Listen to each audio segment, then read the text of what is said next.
under God, indivisible, with liberty and justice for all.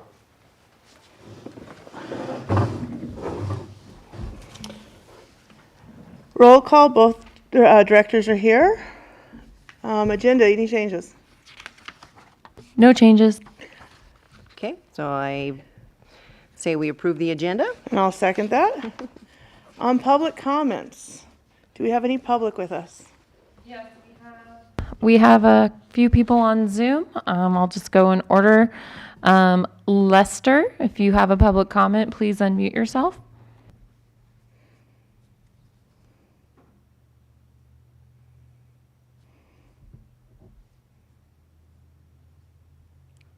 I think he's getting some technical assistance.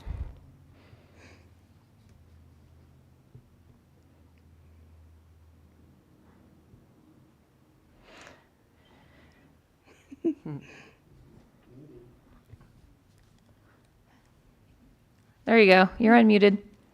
All right, no, not at this time. I don't have any questions. Okay, thank you. Okay. And I'll just mute you for you.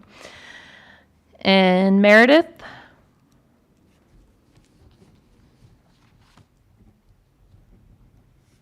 I'll wait till it comes out in the agenda. Right place. Okay. And Cheryl Roden? Probably just on the 1383 discussion. Thanks. Okay. Minutes. I motion to approve the minutes. Yeah, I'll second that. Review of quarterly report. Okay, so I'll start and then Brandon can fill in. So we have our report for the quarter, our second quarter of the calendar year and the last quarter of our budget year. And so you'll notice that our accounts have ticked up in residential. So we are just shy of 5,000 residential accounts. And then you'll notice a jump up between April and June of our commercial accounts. And I'll let Brandon explain any anomalies which might attribute to that, new businesses or anything like that, Brandon? Yeah, just new businesses, new accounts. I think we've actually finally accounted for things that may not have been seen before, so we've got those. The commercial businesses with the recycling services, obviously we're going to see the next quarterly report. That will be matched up because this is before July 1. So that's why we're seeing the 59 compared to the 122. Okay. Yeah, I did notice because I asked for my manager's report for the prior month activity. And so even though it's not in this quarterly report, for July, we have 122 commercial trash customers and 121 of them have recycling. I don't know what the discrepancy is. So the one that is not is going to be a construction business that is done doing their construction, so they still have their trash bin and their recycle bins done. So And that makes sense. yeah, I emailed you back on that one. That's all right. Perfect. So there we are. And then our residential accounts, of course, recycling is completely voluntary and we just have a handful of them recycling, like less than 50, or no, right around 50, 52 or so. And that's primarily the neighborhood over behind Anytime Fitness. And what percentage of the community is this now? So we're just over 70% of the community participating in the subscription service program. We're getting there. So it's ticking up. Well, thank you. I don't have any questions. Do you have any? Nope. Is there anything you wanted to add, Brandon? No, not at this time. And does the public have any questions over those numbers? I'm guessing not. Oh, I think Lester does. Lester may have a bit of a question. Yeah, go ahead and unmute yourself. Yeah, I have, what happened with the picture? Why is it that we don't have recycling here in town? I know I used to have a recycling yard in Fontana, and they used to have government assistance for any store that made over $3 million gross annual income had to have a recycling center. Why don't we have that here? So that's what we're moving towards. Currently, it hasn't been economically feasible to run a recycling route in our community because not everybody participates in trash service. So you'd be running two separate routes. And so if you live in town near kind of like the main commercial area, we can get you a recycle bin voluntarily. You know, then that you're going to use it right. But we don't have.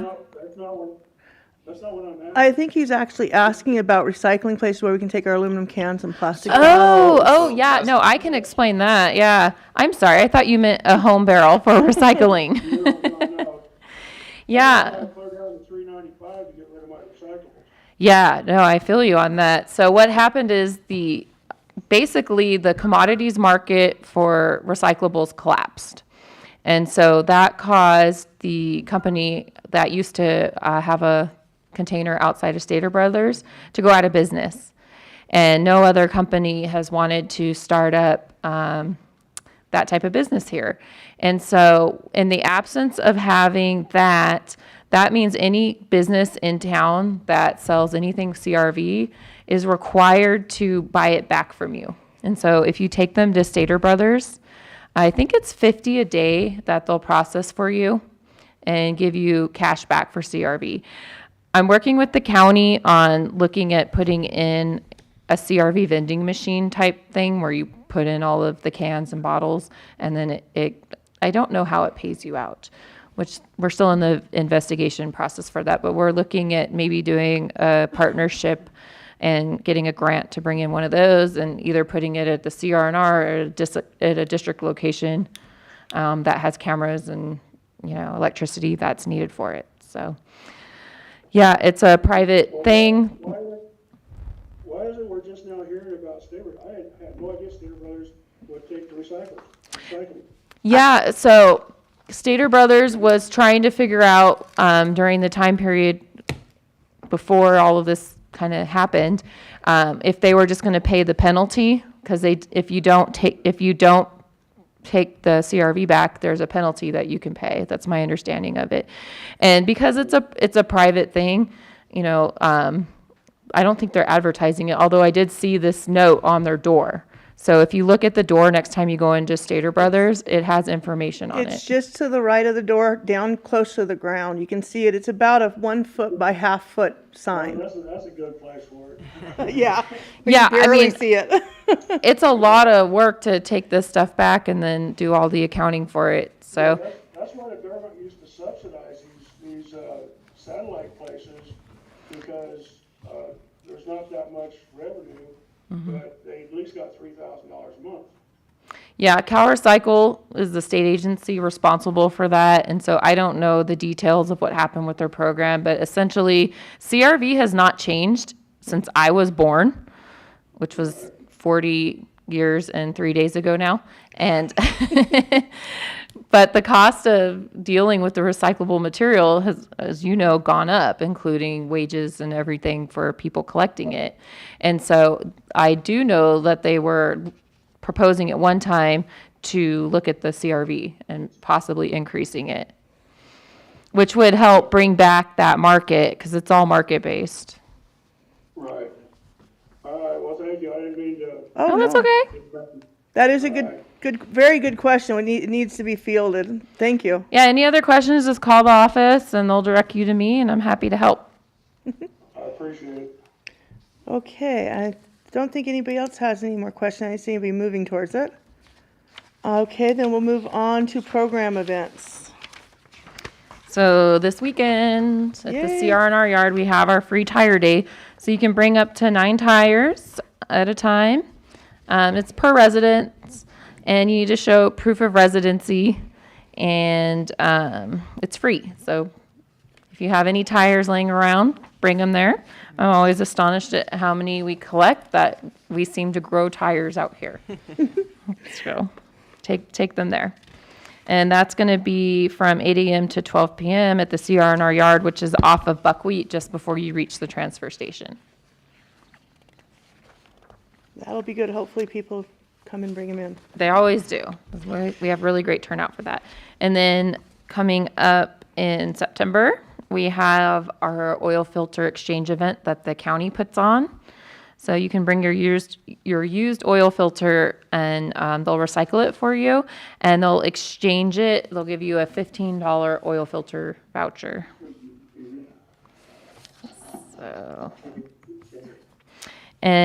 So it's one per household. And so this has been in our bills. There's usually really good turnout for that. You do need to be a resident, so. That's all I have for all we have for that. solid waste and recycling events. Mr. Eco has reached out. They're doing program development for us for this curriculum year. And then when I have a schedule from him, I will let you know so you can go out and catch one of the shows. I would really like that. Yeah. Okay. I don't think, does the public have any questions about any of those?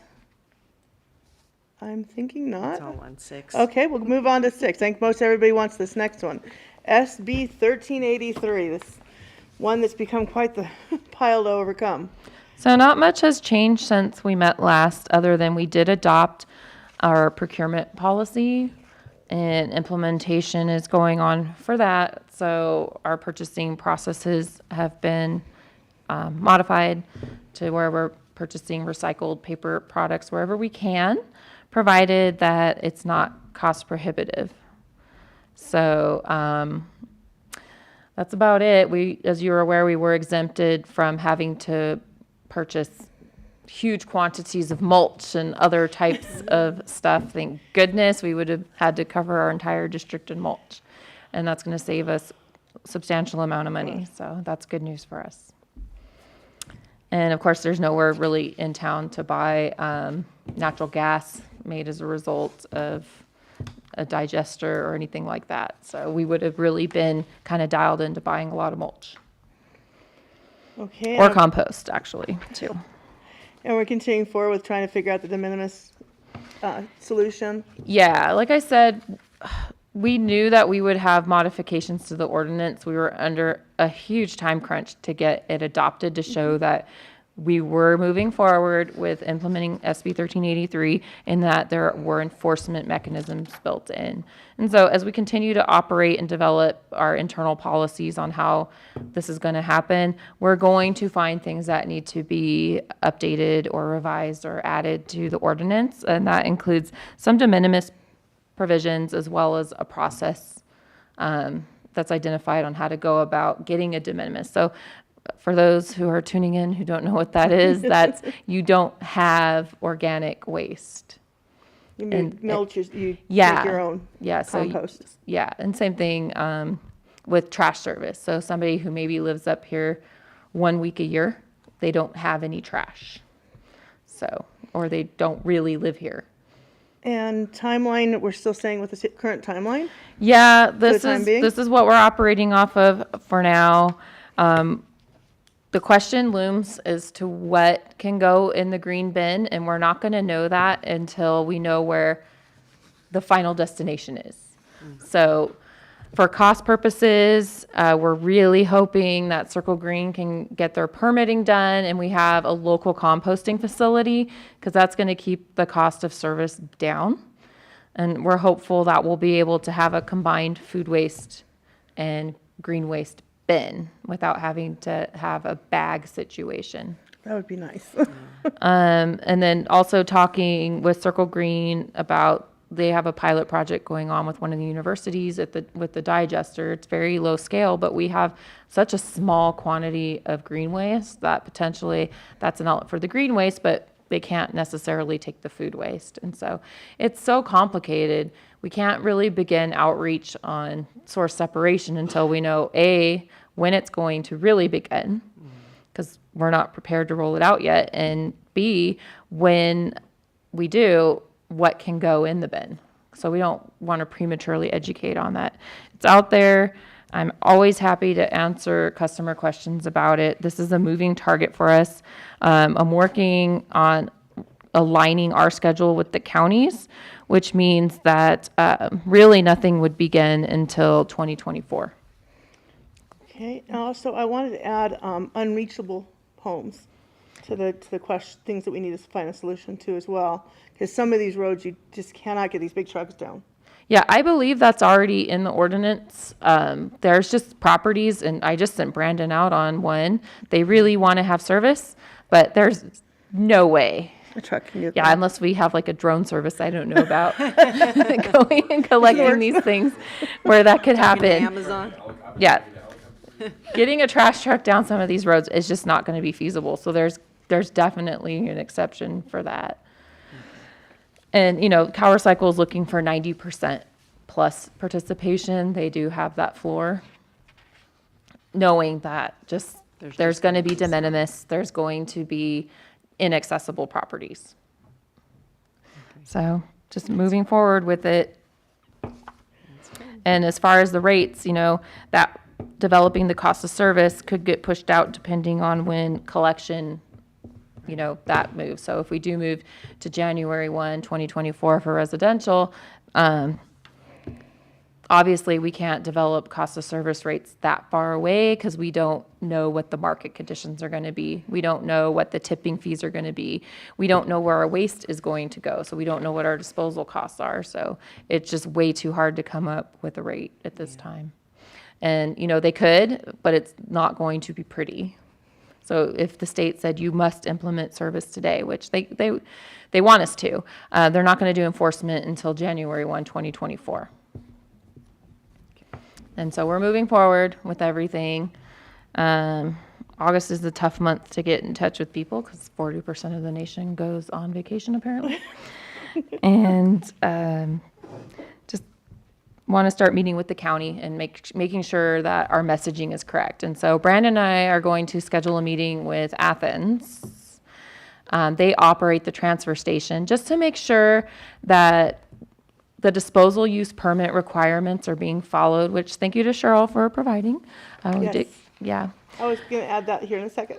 Yeah, and because right now Athens is allowing a lot of items that they probably shouldn't be allowing, and so just making sure that they're following their own policies at the transfer station, so that way when we do finally get into implementation, we don't have any strange situations there. And that our messaging is correct. Because for a minute there, they were giving out all sorts of interesting information, just a variety of things. And of course, it's third hand to me. People are telling me that they're saying this. And so we just want to make sure that the communication is correct. Well, I'm going to add this right now, that this is a letter from that comes with your dump card. And it has a list of what is acceptable, what isn't.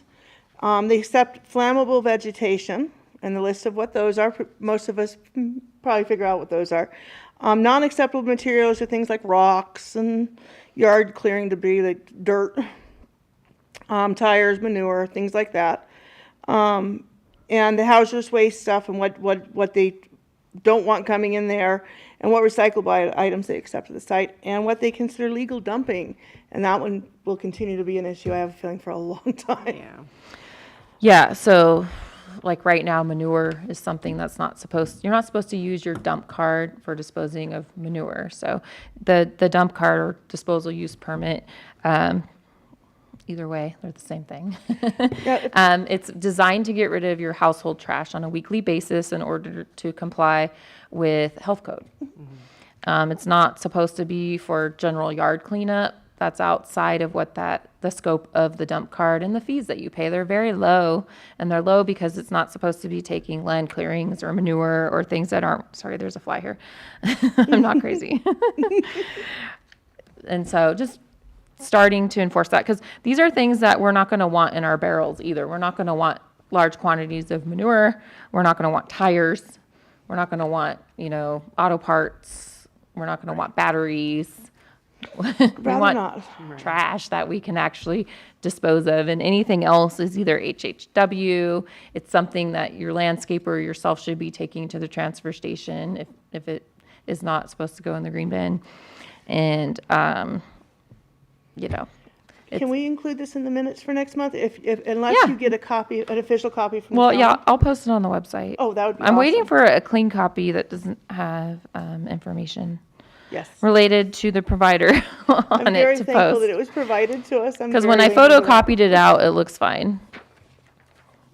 Okay, and now I'm gonna open up, well, actually, I'll first ask Rebecca if she has any questions. I do Do not. not. Okay, then I'm gonna open up to the public, because I know we have 4 people here who might be interested in some information. Start with who? We'll start with, how about we start with Debbie?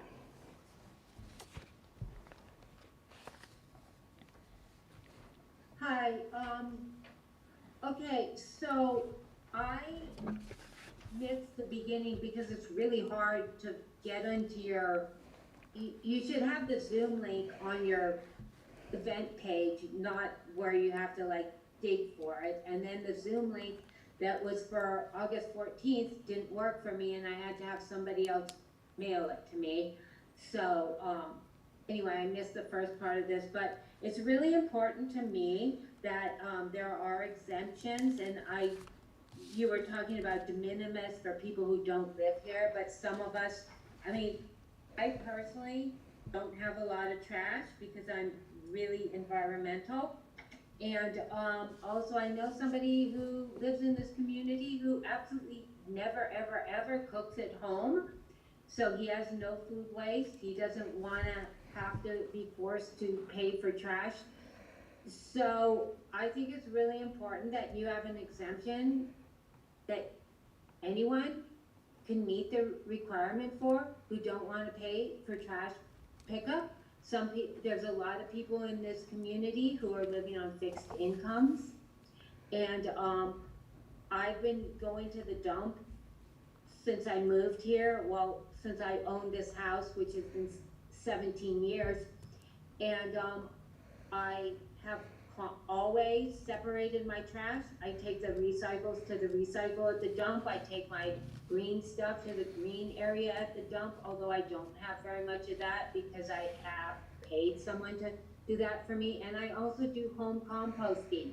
And so I have been in compliance with this ordinance since the get-go, and I don't really think that I should have to pay for trash. And so I think that there should be an exemption for that. I also think that it's really important that even when you do this, you need to let people keep their dump cards.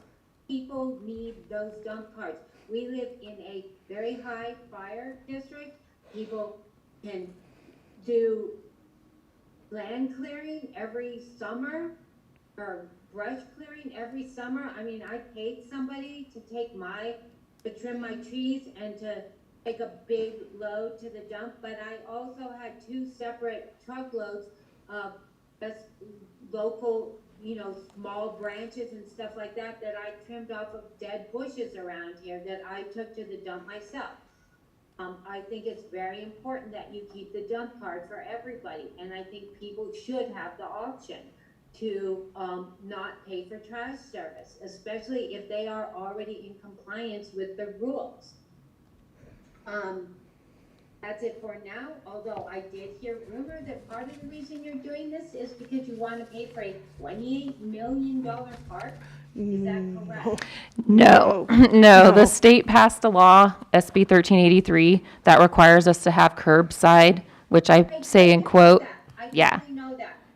I actually have a job working in Los Angeles, and I just got a flyer from CalMet, who pays for our business trash pickup. And I know exactly, I read the rule. The SB whatever 1383 is not requiring that each community has paid trash pickup. It's requiring that there's separation of, animal products and, leftover food, etc. And I think that the PPHCSD needs to be working in tandem with the county to come up, because the county does do these separations. I know right now the county is not letting you put everything green where it should go because I think they have a contract. This is what I've been told. They have a contract with a third party who has very restricted rules about what they'll pick up in their green area, and that's a problem. But you guys should be in tandem and working together with the county So the 30% of us who do not have dump cards have to be forced to have dump cards. We are still complying with the rules, and we don't need trash pickup. Oh, well, we are working with, communicating with them, I believe. Yeah, so actually the county and the district have a very similar plan. So this is something that we've been working on since 2016. And essentially, in order to make it cost effective and feasible to do the enforcement that SB 1383 requires, we have to have all three levels of service. Because if we've been over this, gosh, so many times, I don't want to get into it because I've given hours-long presentations on it, but I'm happy if you want to call me Debbie to do it, and send you everything. But we're not down the hill. So like I live down the hill and I already have 3 barrels. And so it's very easy for the city to implement SB 1383 because guess what? Everybody already has 3 levels of service down there. Here, we don't have any type of mandatory service. So essentially, if we give everybody the curbside bin, which SB 1383 requires, and we don't have an ordinance that enforces what can go in it, people are going to put everything in the world in it. And so yeah. Okay, I came from Los Angeles. I still own property in Los Angeles. I have a job that I work from home with, but for a couple of years I was working in Los Angeles. I go down to my apartment and I have 3 bins. I have a blue bin, a green bin, and a black bin. I hand pick out of my trash cans because I am fanatical about this, but I'll move stuff around because people don't put it in the right bins. Just because people have 3 bins doesn't mean they're gonna put it in the right bins here.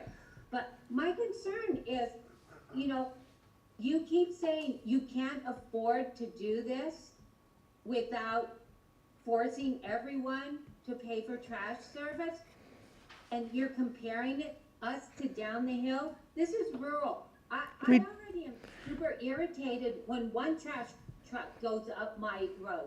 It causes dust, it's pitting in the roads, it's loud, it's noisy. If I wanted that, I would be still living in Los Angeles. I moved here because it's rural. I don't expect the same services here that I did in Los Angeles. And there's no, and so, wait, you said you can't afford not to have everybody pay for the 3 levels of service, but I have asked on multiple times for a tentative budget for this, and everyone says, oh, there is no budget. Then how do you know you can't afford to do it? Well, I can answer that real quickly if you don't mind. And then we're going to wrap up and go on to the next person because we're so out of time. Over 70% of our residents have the subscription service, meaning that they voluntarily sign up for trash service. And that's likely to continue to a very high level. And so we have to have an enforcement mechanism for when we give a green bin to make sure that they don't put trash in it. And again, it's the same thing with the recycling. It's a cost of service. So you have 70% of the people that have a black bin, which is trash, and now we're going to have to give them a blue bin as well in order to meet our recycling mandate, because don't forget, we are woefully behind for recycling. We're at 3% district-wide. We've been out of compliance for, can I finish? A very long time, and we will get fined up to $10,000 a day for not meeting our recycling requirements, especially now that we no longer fall under the umbrella of the county. So our ordinance solves 2 problems for us. 1, compliance with SB 1383. 2, compliance with every single state recycling requirement we have for our residences and our businesses so that we can become compliant. 3% is not anywhere near the 75% goal. Okay, my understanding is your 3% came from you studying that teeny tiny area behind the gym next to the school, okay? Did you include what gets recycled at the dump? Did you include what gets recycled at the pay? Hey, Debbie, I would be happy to schedule a meeting for you to come in. This is a public meeting. I have so much data I would love to share with you, lots of presentations that I've done, which really do address a lot of the questions you have. This is not something the district wanted to do. We don't want to do it. This is the best option that we came up with ever since coming up with a solution since 2016. So please just schedule a time to meet with me. If you're not comfortable coming in person, I'm happy to do a Zoom with you and share my screen and share all of my data with you. The county is doing the exact same practice that we are. They're going to all their CSAs, which include Oak Hills, parts of Lucerne Valley, anywhere where they didn't get an exemption, and they will all be having the same 3 levels of service and implementing it January 1, 2024. Okay, and we're going to move on to the next person to sit for time's sake, because we need to have this wrapped up in a timely manner. Let's go with Meredith. I think Debbie kind of answered or asked a few of those questions. I Okay. was wondering why they used the little tiny housing area as a sample space, because that doesn't really apply to. It's not the a rest of the sample. area. No, it's not a sample. That's not where we get that's where we're very lucky to get the 3% from our voluntary recyclers who are very conscientious in that neighborhood. So if it's feasible, if you live near the downtown area and you're going to promise to do a good job recycling, you can have a recycle bin, because we don't have an enforcement mechanism for our subscription program to where if you put the wrong thing in the wrong bin, we fine you. That doesn't exist under the subscription program, and that won't exist until we actually implement service and start enforcing it. And so that's why there's only a handful of people that recycle, because I'm sorry, not everybody does the right thing when it comes to the recycle bin, which we wish they did. Then we wouldn't have to have all of these ordinances. And the 3%, I believe, is based on what we get at the transfer station. That too, also right? includes our commercial It includes recycling, which is commercial, yeah. mandatory. There's just not a lot of recyclable material, period. And it was never an issue because we used to fall under the umbrella of the county. So all of the other areas where they have extraordinary recycling, we're helping meet that 75%. 50% requirement, 75% goal. And now that we do our own direct reporting, 3% Isn't enough. is not going to be okay, and it's going to start flagging. And this is what we started planning for in 2016, because we knew that this was coming. And again, we are modeling our program after the counties. Okay. But the 3% is not reflective of what's really going on, because like Debbie recycles her stuff.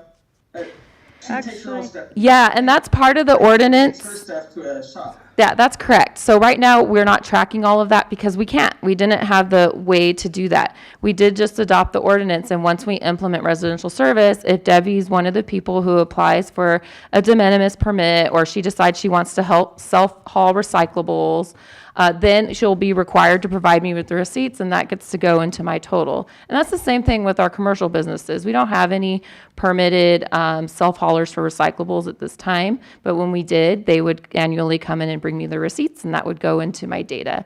And you're correct. If people are taking their CRV out of the area, we don't get credit for that tonnage.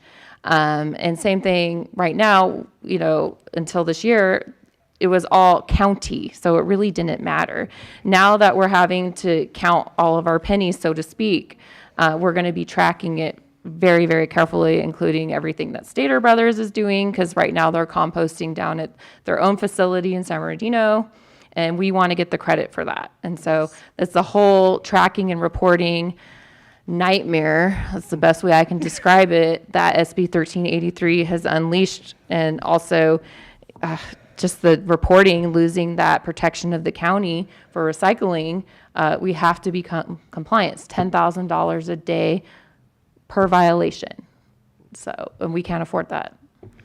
Okay. So the other thing Debbie also touched on, and that is the wear and tear on the roads. And if you think about what is the real reason we're doing this, we're trying to reduce pollution that's going into the air, methane particularly, because, I mean, it's really written for dairies, but it's been applied universally. But having twice as many trucks on the road to pick up all this doesn't make sense to me, not to mention the wear and tear on the roads, the diesel fumes going in the air. And one of the exemptions is pollution. If we have someplace that's got a lot of pollution, we're trying to reduce it. We don't fall into that category. Yeah, you're preaching to the choir here. We agree 1,000% Yes. with what you just said, and we have every single person that is like us, like our community, has stated the same thing. Like, this actually is not going to reduce pollution. It's going to create more, because especially if we have to send our waste far away. And we agree with you. Like, this is Yes. not anything that we want to do as a district. I don't want to speak on behalf of the board, but I don't think any director wanted this.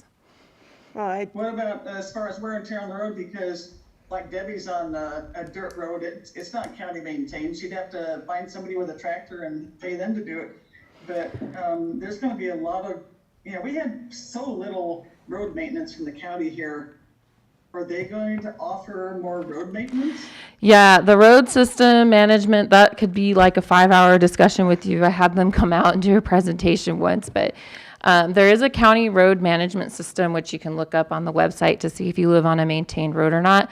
If you haven't done your dedicated offer of easement to the county for that, you're responsible all the way to the middle of the road for keeping that road drivable, because you're liable for anything that happens. So you'll still have to continue with that. And this is not fun. Like, we don't want to send trash trucks down every single road, but ultimately that's how you have to pick up the trash. Which So was the only solution we could come up with to make it meet their requirements. again, Sacramento does not understand that people live like we live. They think that everybody lives in cities or should live in cities, and they just don't understand that people live in dirt roads, and we have 2.5-acre lot sizes or more, and that this type of legislation, with a lot of other legislation, does not work for us, and they don't really care at all, because we've pled our case to them, and we don't care, do it.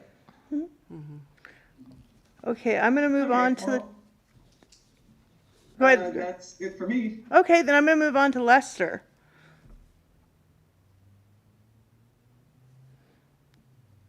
I wonder if he's still there. There he is.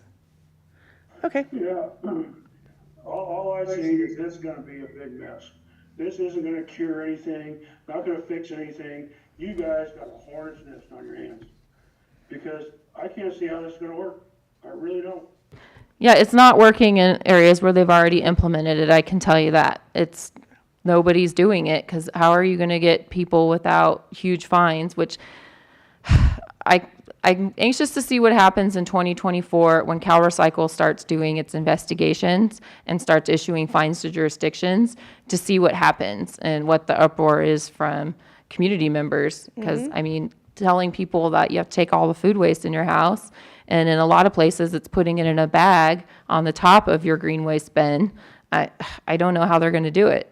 And It's not. No. I'm telling you, every solid waste manager, basically all of our meetings have become support groups, because we're getting inundated with angry people, and we agree with them, but there's nothing we can do as far as taking on the state with this, because they're not giving exemptions for us. The only exemptions are extremely rural, based off of census tracts, so they basically don't exist, because a census tract is built based on of a certain amount of population, so I don't even know why they did that. And then a high altitude, and so that's for bears, but that doesn't exempt from the green waste, it only exempts from the food waste.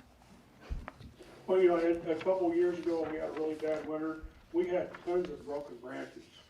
And how am I gonna cut those up in 1-foot lengths and stick them in a barrel for you guys? It's a good question. So if you want to use the bin, correct. Otherwise, you can still haul it to the transfer station, and you'll pay the tipping fees. Well, yeah, of course, it's gonna cost me more money. And that's the whole thing. That's all I see this thing is a big money pit for the residents of this area to be paying more money for a service that nobody wants. Vote for a representative. Yep, so call, I'll close it there. yeah. I mean, you guys got a hornet's nest on your hands. I'm never gonna agree to it. I really don't like it. And I'll close it there, and good luck. Thank you. And I can only speak for myself. I happen to agree. I don't like having to always do all this. And now on to Cheryl Road. And at first, I want to start by thanking you for sending that information into us. Hey, I'm waiting for, you're welcome. And And first off, happy birthday, Kim. Yes, happy birthday. Thank Kim. you, the big 4-0. Is that the 8th? It was the 9th. Yeah. Oh, the same day as my daughter. She turned 20. Yeah. Yeah, I'd rather be 20 again. I want to, I guess, kind of encapsulate a bit the comments that have been made by everybody here so far today, in terms of the concerns that are being raised about the ability to continue to self-home. And I appreciate all of the various hoops you're trying to jump through to try and build a program so that the district doesn't get fined. And I think we all have that same concern with you. But I think going forward, I'd like to see an openness to, as the regulations are refined, to keeping the concept of self-haul open for people, and not giving that up until the last breath, if you will, as a commitment on the part of the board and the staff to recognize the concerns that residents are raising. We have, 70% of our population or households are signed up. I'm one of those. I have cans and a dumpster. That other 30% is comprised of people who in the main, take their weekly trash to the dump because they cannot afford home service. 19% of the households in Phelan, based on the 2020 census for Phelan, live below the poverty line. We need to recognize that. 9% of the households in Pinion Hills, based on the 2020 census, live below the poverty line. And so I'm asking you to really give strong consideration as we're going forward to how we can build a program to meet the state goals and recognize the needs of those residents for whom monthly home service represents a prohibitive cost. And I sincerely hope that you will hear that and that we can work together going forward to come up with some solutions. And it seems to me that a large measure of it is going to be a partnership, as Debbie brought up, between the CSD and our transfer station and what they can and cannot do. So that's my pitch, I guess, on keeping that door open and our minds and our thoughts open, try and build something that will allow those residents to continue to utilize the dump and meet the goals of our separation and recycling. And I still want to know, if I blow my nose on a piece of recycled paper, I want to know which can it's going to go in. Trash, please. It's a good question, though. Asking that question and no one had the answer. Toilet paper and Anything with bodily waste. yeah, in it. that does not go into the green bin. If you want to compost it on your own Have compost fun. pile, by all means. I have a dumpster and cans because I'm basically lazy. I'll use the recycling. I strongly support the people that are articulating their concerns about not being able to meet compliance unless you have home delivery. I think we can do that. And if the representation is that it's not financially feasible, well, let's see those numbers. Because right now, I don't think you're able to produce those numbers, at least that in response to the questions I've asked. And I understand that, but let's really take a look at it. Going back to, for a moment, if I may, since I sent it in, the representation was made by the rep from CNR last meeting, that you can't do green now at the dump, and that's just completely wrong. And I hope by sending in my dump letter, we've clarified that, so that it's clear, because I have in the past taken huge loads, and I pay people to take huge loads, and I have a dumpster that I fill up almost weekly with yard clippings. I have 4 acres. I try to keep it clean. So that one little green can ain't gonna cut it for a lot of us folks. That's it. Thank you. Well, I think the the one piece that's on there still is there obviously no rocks, dirt, things like that. Made sense to not accept that. And I'm really thankful for this letter. I had glanced over when I got mine, but didn't completely gather what was all on there, because a lot of things are things I don't do, like remodeling debris. Yeah, just another point, because you mentioned the tires and we're having the free tire day, and I posted that in a whole bunch of local groups too. I hope it helps. You can take them, you just have to pay extra. Yeah, I think it's what they're charging $8 right now.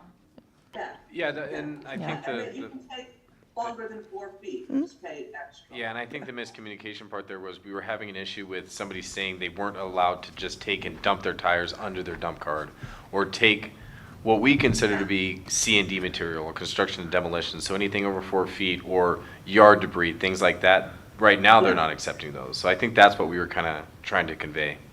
Well, yeah, but what was conveyed was that you can't take green waste, and you can. I mean, we recognize that now, right? Yes. Good. Correct. And we'll be including these in on the, this information will end up on the website at some point here soon. Okay. Okay, thank you, Cheryl. So clearly, lots of work to be done, lots of things to iron out, policy-wise, definitely keeping everybody's considerations in mind. Well, let's move on to the discussion regarding stolen recycle bins. I'm gonna let happened? Brandon lead this. Yeah, What so, happened? On our commercial recycling route, a lot of the commercial businesses have decided to go with the barrel, just because there's not as much, they wanna see what it's gonna look like as far as volume. It's easy to push around and get the recyclables. They can break down their boxes, which was fine. So we went ahead and delivered all of those. We are in compliance. The issue that we're finding now is those loose barrels that are easy to move are now disappearing. Oh, boy. So we've had them disappear from up to and above 7 different businesses now. Yes. So today, we received a new shipment of recycled barrels at our yard here that we're gonna be taking out to the businesses over the next week. But we're in the process of trying to figure out the best plan of action as far as locking those barrels up, or what we're gonna have to do for that. Because usually that gets picked up in a side loader. That means the driver would have to stop at every route or every stop, get out, unchain it, dump it. Some of it's done in an actual rear loader, a manual rear loader, where the driver gets out anyways. But again, now we've got to have him kind of walk around with the key chain full of keys. So we're in the process of trying to figure out what we can do. We know they're disappearing because they're light. They're sitting out there. They haven't been out there. People are probably thinking they're just barrels, or maybe they're trash themselves. I don't know. Brandon, why don't you schedule a time with me to go out and let's do some site assessments? Because originally the barrels were allowed because we were mainly developed here before the new regs for recycling went into effect. Right. And so a lot of the commercial facilities only had room for one dumpster. And so for space, like even here at our district office, if you look right outside the door, you'll see we have room for one dumpster, and then we cram some recycle barrels in there, which we do chain up because they were getting stolen. Right. Yeah, so let's see what we can do. I know we initially had talked also about allowing a shared service. So, Which we do yeah, now. yeah, logically, maybe there's something we can do like for the full center rather than where they could have one dumpster instead. So why don't you schedule time with me? We'll go out to the problem areas and we'll see what we can do and meet with the property managers. Yeah, and I don't necessarily think it's anybody that's already paying for service, because the drivers would know not to pick it up. No, well, I mean, my recycle bin at my house gets stolen because I have a ton of CRV in it. So, I mean, it's like a regular occurrence. It just happens. They see money. Okay, so now that you say that, it makes me think that perhaps it's our unwelcome population in town that's just taking the whole can so they can go recycle for the money. Yeah, and also people like these things around their houses too. They're cool. I've seen it where people have these things and they use them for their own personal reasons at their property rather than using them for collection service. Yeah, then we've got people that are doing their own dump hauls but using CR&R trash cans. And, They're gonna take and that's the that trash. conversation we need to have with Athens when we meet with them to, identify when this is happening. So why don't we talk next week and schedule some time to deal with this? Yep. Okay. Well, that's definitely An good. interesting one. And if you ever find any reasons, do inform us. It'd be rather interesting to find out. So The 7 in curiosity 1 behind how month. many why are Wow. there so many tires that show up out of nowhere? Like, I don't know. That's because they grow here. They grow in the You haven't desert. seen the new tire trees they're producing? Well, usually the people that use them for things, like I can understand that, but Yeah. how people collect No. tires. So we had one program year where we collected almost 9,000 waste tires from residences. And I'm like, that is more than one per household out here. Yes. It's about 8,500 households in our 2 communities. And I just don't know where they come from. And these were like household tires. We also track, I thought, well, maybe it's like people were doing illegal dumping cleanups, but we track those separately because they tell us ahead of time if they're bringing in tires from a cleanup. And typically we route them through code enforcement first. So a lot of tires. I'm happy we're having another day, and hopefully we end up, people actually notice a difference out there. They drop for a brief time. Yeah. Okay, and do we have any questions from the public about that? I don't think so. Okay, we'll move on to staff reports. So I don't have much right now for you, further than anything we already discussed. I do have an action item from last meeting if you wanted to go over that. Well, yeah, we'll go to action items now. So I think it was, she dropped off. All right. We had a question about our bills and what Yes. it costs for our inserts. So I don't have like a per insert cost breakdown. On average, it's about $1.17 a customer, if I did my math correctly, to send out our bills. And so that includes the printing of the bill, which is oversized, the envelope it goes out in, the postage for that, and any of the inserts. So the inserts are pretty negligible because if you look month to month between when we have just 1 insert or 3 inserts, because we try to keep it under the postage amount, because you can fit so many pieces of paper in an envelope before postage goes up, and we keep it under that. It's negligible, so we are required to send out certain notices. It's unavoidable, so if we can get more information into the envelope, we're going to, because we're paying for that no matter what to get it out to the customer with their bill. So, and if you don't want the notices, sign up for e-billing only, and then you'll get them sent via email instead of mailed out to you. Nice. Okay. And that was for prior meetings. Do we have any current? Not at this time. I just have some staff work to do with Brandon.